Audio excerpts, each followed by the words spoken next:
Kadang-kadang kan kita sering rasa tak sihat, kerap sakit, kurang bertenaga, terutamanya bila umur dah lanjut ni. Jadi saya nak ajar anda satu doa yang diajar oleh Nabi Muhammad SAW yang kita amalkan juga zikir pagi kita baca, zikir petang pun kita baca. Kita ulang ni 3 kali setiap kali. Jom kita sama-sama amalkan dan sama-sama kita hayati dia punya maksudnya. Allahumma afini fi badani. Allahumma afini fi sam'i. Allahumma afini fi basari. La ilaha illa ant. Allahumma inni a'udzu bika min al-kufri wal faqr. Allahumma inni a'udzu bika min azabil qabr. La ilaha illa ant. Lagi sekali kita baca, Allahumma afini fi badani. Allahumma afini fi sam'i.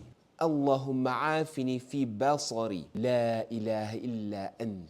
Allahumma inni a'udzu bika minal kufri wal faqr. Allahumma inni a'udzu bika min azabil qabr. La ilaha illa ant. Kita baca doa ini ataupun zikir ini 3 kali belah pagi dan 3 kali belah petang. Maksudnya apa? Boleh rujuk dekat sini sambil kita baca. Ya Allah, kurniakanlah kesihatan pada badanku. Ya Allah, kurniakanlah kesihatan pada pendengaranku. Ya Allah, kurniakanlah kesihatan pada penglihatanku. Tiada Tuhan yang berhak disembah melainkan Engkau. Ya Allah, aku berlindung denganmu daripada kekufuran dan kefakiran. Ya Allah, aku berlindung denganmu daripada azab kubur. Tiada Tuhan yang berhak disembah melainkan Engkau.